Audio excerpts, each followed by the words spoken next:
कार्यक्रम के प्रायोजक हैं डॉक्टर संजीव कुमार गोधा, श्रुत प्रभावना ट्रस्ट। संयम प्रकाश नाम का ये ग्रंथ है। महाराज साहब सूर्य सागर जी साहब द्वारा लिखी गई यह सुंदर अनुपम रचना है और प्रकरण चल रहा था स्वाध्याय से संबंधित। मूल प्रकरण तो षट आवश्यकों का था। देव पूजा और गुरु उपासना के संदर्भ में विस्तार से चर्चा कर लेने के उपरांत अब यहाँ स्वाध्याय की चर्चा कर रहे थे। आखिर ये स्वाध्याय कितने प्रकार का है और ये स्वाध्याय कब कैसे किया जाना चाहिए, स्वाध्याय करते समय क्या क्या सावधानियां रखी जानी चाहिए, वो बात भी कही।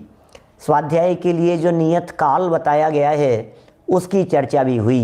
माने नियत काल में ही स्वाध्याय किया जाना चाहिए।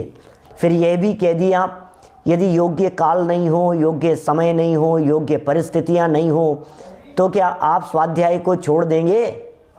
नहीं, मेरे स्वाध्याय छोड़ने योग्य नहीं है, स्वाध्याय तो नियमित करने योग्य है। तो फिर साहब अकाल की बात कही है शास्त्रों में, अकाल में स्वाध्याय मत करो, ऐसी बातें जनवाणी में कही गई है। तो फिर हम क्या अकाल के समय में भी कर सकते हैं क्या स्वाध्याय? तो उसका समाधान किया, सिद्धांत ग्रंथों के पढ़ने का निषेध है। जो गणधरों के द्वारा, प्रतिगणधरों के द्वारा, जो अंग पूर्वधारियों के द्वारा लिखे गए शास्त्र हैं उन्हें संधि काल में नहीं पढ़ना चाहिए, ग्रहण काल में नहीं पढ़ना चाहिए। जो अयोग्य काल कहें उस समय में उनको नहीं पढ़ना चाहिए। ये सारी चर्चाएं यहाँ कर लेने के उपरांत कल जो अंतिम चरणों में अपन ने बात कही थी, लास्ट में उसमें ये भी कहा कि भाई भगवान की वाणी जो खिरती है वो संधि काल में ही खिरती है, और यदि संधि काल में वाणी को अयोग्य माना जाए, उस समय स्वाध्याय को अयोग्य माना जाए, तो फिर इतने परम भट्टारक धर्म तीर्थ के कर्ता ऐसे तीर्थंकर परमात्मा की वाणी ऐसे समय में क्यों खिरे? तो इससे सिद्ध होता है कि भाई ऐसा तो नहीं होना चाहिए। फिर इन्होंने एक बहुत सुंदर बात यहाँ नई उठाई है जो शायद हो सकता है आप में से बहुत सारे लोगों ने ना सुनी हो, कभी नहीं सुनी होगी। आचार्य कुंद स्वामी के 5 नाम कहे जाते हैं और एक नाम है वक्रग्रीव। वक्रग्रीव माने गर्दन टेढ़ी हो गई थी।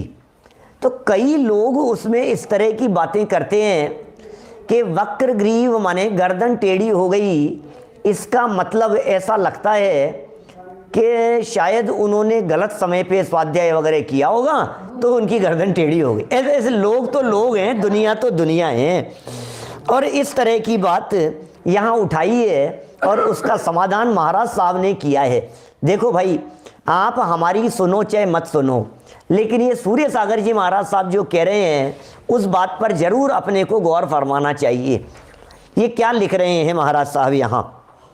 भगवान कुंद वक्रग्रीव क्यों, ये प्रश्न उठाया है। भगवान कुंद स्वामी आखिर ये वक्रग्रीव क्यों, इनकी गर्दन टेढ़ी क्यों हुई, ये वक्रग्रीव क्यों कहलाए, क्या कहना चाहते हैं? पेज नंबर है 501। 501 नंबर के पेज पर ये प्रकरण उठाया कि आखिर ये वक्रग्रीव क्यों हुए। और देखो साहब समाधान करते हैं उसका। पहले प्रश्न उठाया है, शंका, हमने कहते सुना है लोगों से, हमने लोगों से कहते सुना है कि भगवान कुंद ने अकाल में स्वाध्याय किया, सो शासन देवी ने उनकी गर्दन टेढ़ी कर दी थी। लो क्या कहो भाई साहब, सुनाए ऐसा लोगों से, बोले तुम गलत समय पर स्वाध्याय मत करना। तुम भी यदि गलत समय पर स्वाध्याय करोगे तो ये देवी देवता जो है ना, ये तुम्हारे साथ में कुछ भी गड़बड़ कर देंगे। फिर कभी तुम्हारा माइंड डिस्टर्ब हो जाएगा, कभी तुम्हारी याददाश्त चले जाएगी, कभी स्मृति भंग हो जाएगी, कभी कुछ जो भी, कभी लकवा आ जाएगा, पैरालिसिस हो जाएगा, गर्दन टेढ़ी। लोग तो लोग हैं भैया, बातें करने वाले हैं। संजय जी भाई साहब ये क्या लिख रहे हैं, देखो गर्दन टेढ़ी कर दी थी शासन देवी ने कुंद स्वामी की, सोचने वालों की सोच है और ऐसी चर्चा चलती है भाई साहब, इस तरह के तर्क देते हैं लोग। इसलिए मैंने पहले ही कह दिया, ये आपने शायद ये बातें शायद ही सुनी हो, आपने नहीं सुनी होगी, क्योंकि सब शुद्ध आमनाए वाले, गंभीर अध्ययन मनन करने वाले स्वाध्यायी लोग ऐसी बातें कहाँ सुने। ये बातें तो वो लोग सुनते हैं जिनके स्वाध्याय नसीब में नहीं है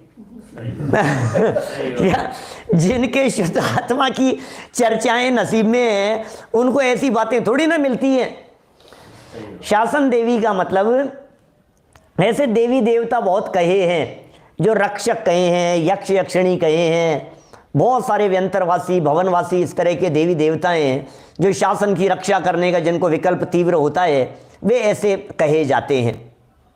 तो शुद्ध आत्मा की चर्चा जो लोग नहीं करते, वो लोग धर्म के नाम पर ऐसी चर्चा करते हैं।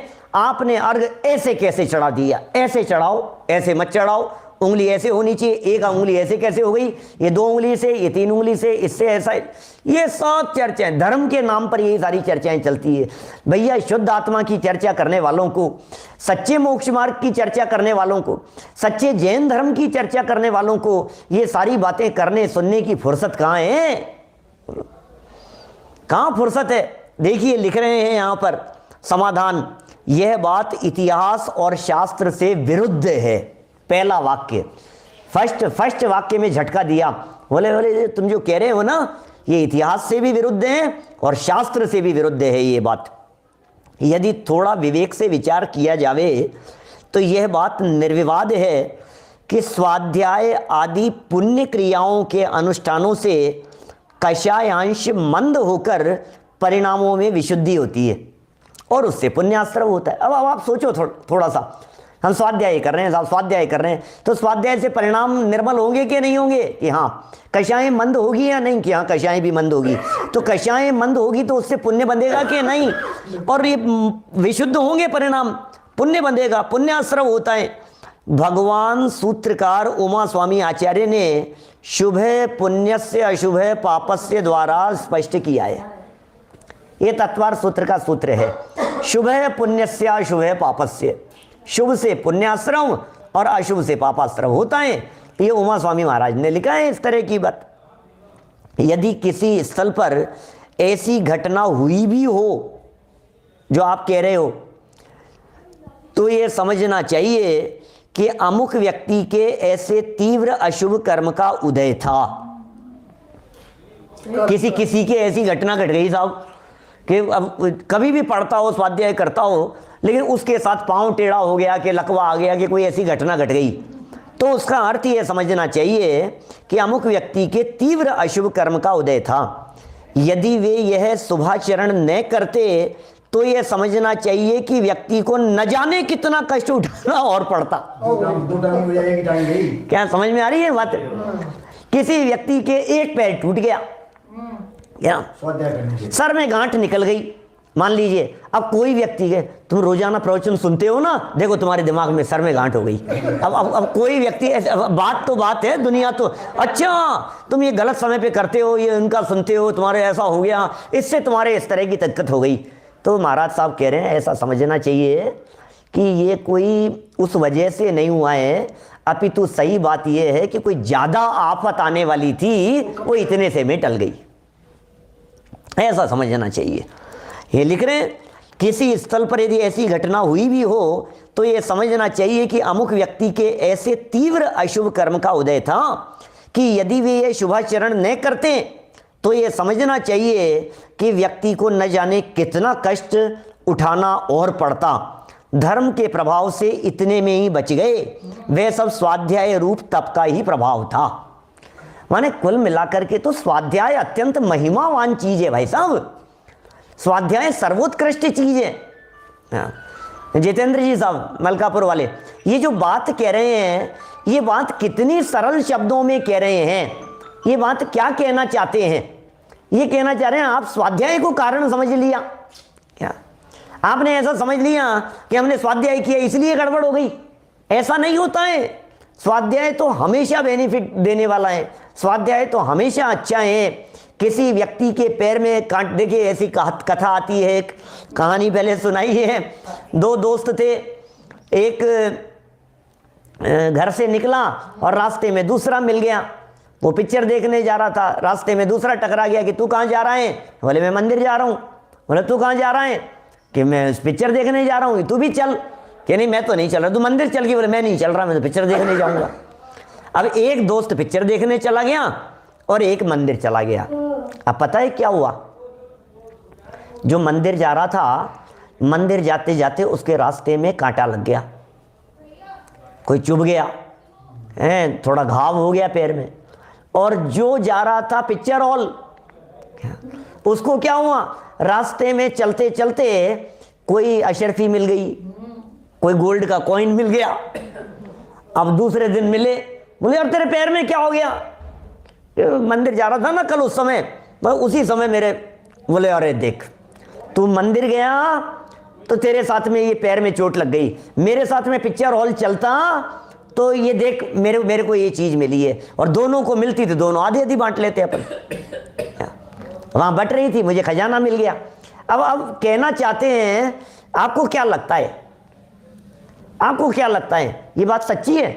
भैया ये मंदिर जाने के जो परिणाम थे ना, हो सकता है सूली पर चढ़ाए जाने योग्य पाप कर्म का उदय था, जो मंदिर जाने के परिणामों से इतना कम हो गया, इतना मंद हो गया कि एक शूल लग करके वो निपट गया, कांटा लग करके, हल्का सा पैर मुड़ करके वो कर्म निपट गया। और तुझे पता है तुझे क्या मिलने वाला था? तू एक अशरफी के अंदर, तू एक गोल्ड के कॉइन के अंदर अटक करके रह गया। अरे तुझे क्या मिलने वाला था और कितने से में अटक करके रह गया। कर्मों की चाल बड़ी विचित्र होती है, ऊपर से देखने पर पता नहीं लगता है क्या मिलने वाला था और क्या मिला। आपको तो ये दिख रहा है कि मंदिर जाने वाले के पैर टूट गया और वहाँ बार में जाने वाले को इनाम मिल गया, लॉटरी खुल गई। वहाँ पर वो सिनेमा हॉल में गया और वहाँ टिकट मिल रहे थे दरवाजे पर, अब वो टिकट के अंदर मेरे तो लॉटरी खुल गई, तू जाता तेरे को भी मिल जाता। हर टिकट खरीदने वाले को मिल रही थी।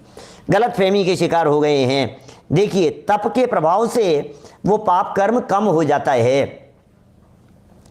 श्री कुंद स्वामी अकाल में स्वाध्याय किया, अतएव वे वक्र ग्रीव टेढ़ी गर्दन वाले हो गए।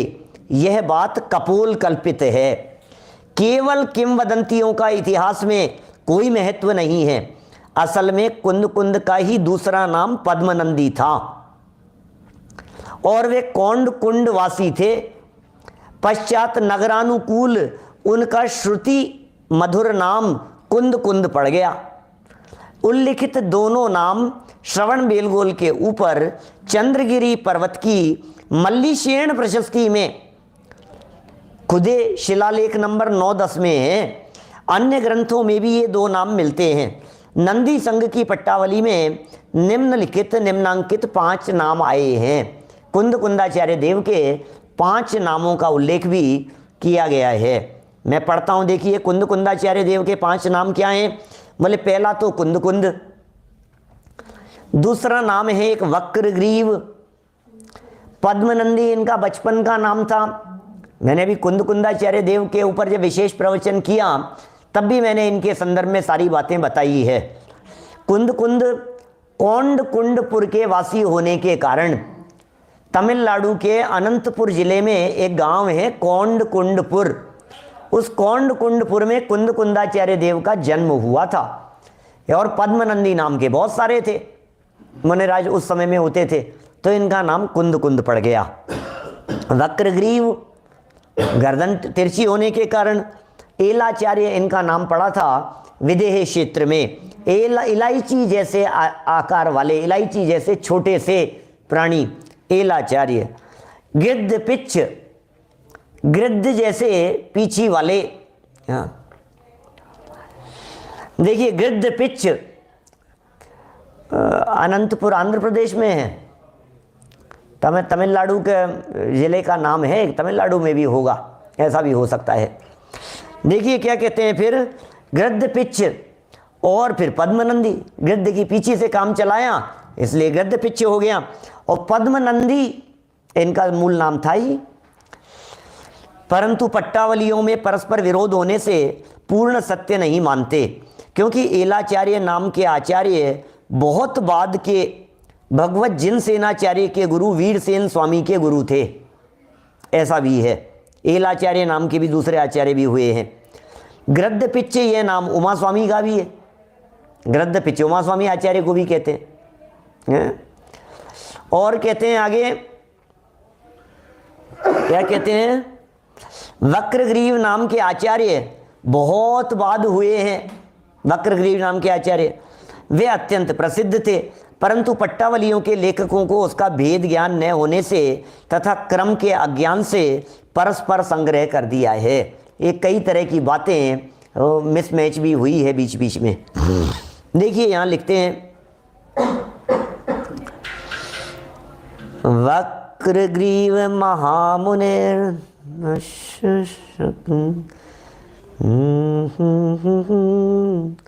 वक्रग्रीव महामुनेर्दशशत ग्रीवो यहीन्द्रो यथा जातं स्तोतुमलं वचो बलमसौ किं भग्नवाग्मि व्रजम् योऽसौ शासन देवता बहुमतो हि वक्रवादिग्रह ग्रीवोऽस्मिन्नय शब्दवाच्यमवदन् मासान् समासेन षट्।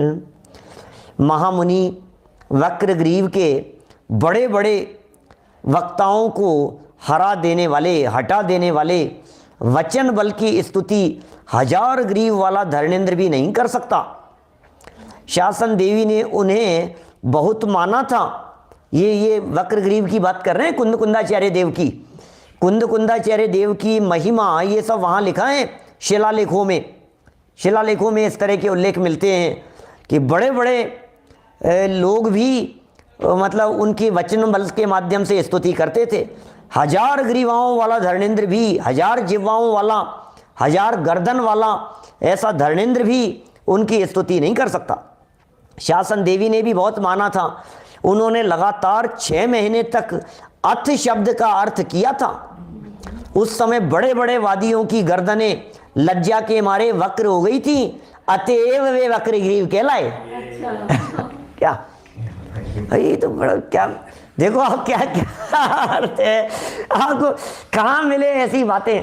अब वक्रग्रीव का अर्थ हम गर्दन टेढ़ी समझें। अरे गर्दन टेढ़ी नहीं, अरे उनकी तर्क शक्ति कुंदकुंदाचार्य देव की, क्या उनकी महिमा कुंदकुंदाचार्य देव की ऐसी अद्भुत थी कि जिनकी महिमा को देखकर वादी प्रतिवादी लोग उनके सामने ऐसे गर्दन झुका लेते थे। माने गर्दन झुका लेते थे, जिनके आगे हजारों लोग गर्दन जिनकी टेढ़ी हो जाती थी और वादी प्रतिवादियों की मानो गर्दन टूट जाती थी उनसे चर्चा करते समय। ऐसे आचार्य का नाम वक्रग्रीव आचार्य है। क्या क्या गजब गजब का तर्क और गजब की बात बतलाई है। क्या लिखते हैं ये, मैंने सोच सोच करके ऐसा लगता है महाराज साहब क्या बातें लिखते हैं जिग्नेश भाई, है कैसी कैसी बातें लिखे हैं, देखो गजब है कि नहीं। अतएव वे वक्रग्रीव कहलाए। वक्रग्रीव क्यों कहलाए, लिखा है ऊपर, ये सब संस्कृत पंक्तियां देकर के प्रमाण सहित बात की है। जातम स्तोतुमलम वचो बलमसौ किम भग्नवाग्मि व्रजम, ये लिखा है साफ साफ। कौन है इस तरह का, वक्रग्रीव महामुनेर्दशशत ग्रीवो यहीन्द्रो यथा। एक कैसे शब्द हैं। चलिए बात करते हैं पूरी, क्या कहना चाहते हैं यहां। अब यदि हम वक्रग्रीव नाम आचार्य प्रवर कुंद को ही मान लें तो वे उक्त कारण से वक्रग्रीव कहलावे, न कि अस्वाध्याय काल में स्वाध्याय करने से शासन देवी ने गर्दन टेढ़ी कर दी थी। यह कपोल कल्पित होने से अप्रमाणित है। माने ये जो बात कही जा रही है ये बात अत्यंत कल्पित है, अत्यंत काल्पनिक है, सर्वथा झूठी है। इस तरह की बात नहीं माननी चाहिए। ये कोई अस्वाध्याय का काल नहीं है। और बातें तो महाराज साहब आप जानते ही हैं, इनका पक्ष तो हमारे को पता ही है ये कहना क्या चाहते हैं। देखिए लिखते हैं आगे, ज्ञान प्रबोध में आचार्य के जीवन चरित्र में ऐसा विषय आया है वे कपोल कल्पित प्रतीत होता है। इस तरह का विषय कहीं आया होगा, ये कपोल कल्पित प्रतीत होता है। ये कोई अस्वाध्याय के कारण कोई वक्रग्रीव हो गए हो, कि गर्दन टेढ़ी हो गई हो, कि शासन देवी ने कोई गर्दन टेढ़ी कर दी हो, ये सारी बातें महामिथ्या हैं और महामिथ्यात्व का पोषण करने वाली है। ये सारी बातें अत्यंत झूठी, झूठी नहीं महाझूठी बातें हैं। कभी भी ऐसी बातों के ऊपर भरोसा नहीं करना। अरे भाई, जनवाणी के स्वाध्याय से भी कभी किसी का हित होता है क्या? स्वाध्याय करने से भी कभी किसी का बिगाड़ हो सकता है क्या? जनवाणी माँ की शरण में भी कभी किसी का बिगाड़ होगा क्या? जनवाणी माँ का अनुसरण करने वालों का भी कभी नुकसान हो सकता है क्या? बोले कभी नहीं हो सकता है, कभी नहीं हो सकता है। जनवाणी माँ की चरणों की शरण में रहने वाले, उनके जीवन में कभी नुकसान नहीं होता। बोलो क्या कह रहे हैं? गजब गजब की बातें हैं। और देखो क्या लिखी है बातें। अतः संध्या काल में अकाल समझकर स्वाध्याय न करना आगम से विरुद्ध है। अब देखो, संध्या काल में स्वाध्याय नहीं करना चाहिए साहब। प्रकरण चल रहा था ना ऐसा, कल परसों जो अपनी जो चर्चा चली थी उसमें यही तो चर्चा चल रही थी। संध्या काल में स्वाध्याय मत करो, संध्या काल में स्वाध्याय मत करो, और ये संधि काल है, ऐसे समय में नहीं करना चाहिए, ये तो इसका समय है, ये तो इसका समय है, ये ऐसा समय आ गया, ये ऐसा समय आ गया, ये तो अकाल का समय है, अकाल में स्वाध्याय नहीं होना चाहिए। अजमेरा साहब, राजकुमार जी साहब, सच में मिश्री खाने से तो मुंह मीठा ही होगा, कोई भी व्यक्ति क्यों नहीं खाए। ऐसे ऐसे तर्क भी दिए हैं, ऐसी बातें भी कही है यहाँ पर।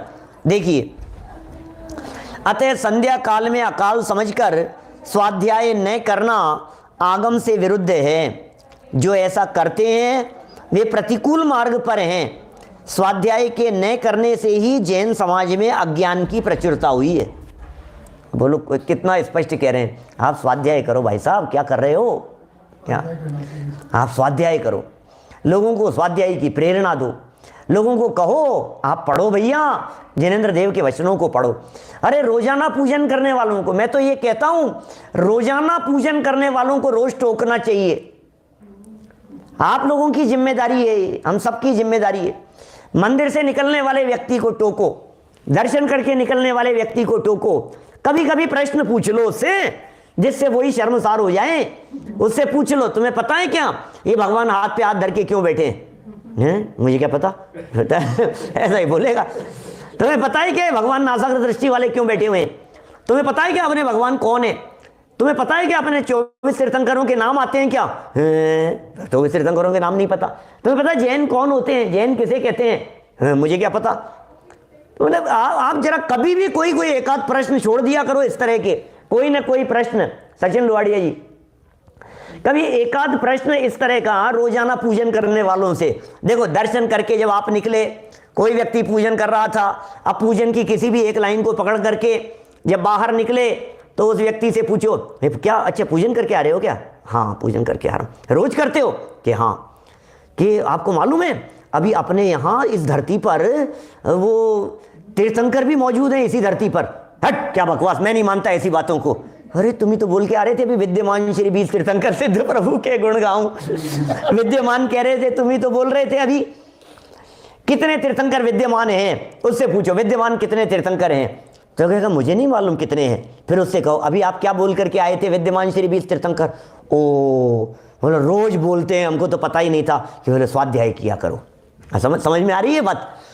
अब एकाध प्रश्न वहां से निकलने वाले, गुजरने वाले के साथ में जरूर कुछ न कुछ पूछ लो। आज विवेक जी ने पूछ लिया, कल विनय जी ने पूछ लिया, परसों दिनेश जी ने पूछ लिया। अब वो बेचारा सोचेगा कि मैं दर्शन करने के लिए जाऊं तो कोई है तो नहीं बैठा हुआ कि क्या करूं, मुझे स्वाध्याय करने के लिए बैठना पड़ेगा। इस कार्यक्रम के प्रायोजक हैं डॉक्टर संजीव कुमार गोधा, श्रुत प्रभावना ट्रस्ट।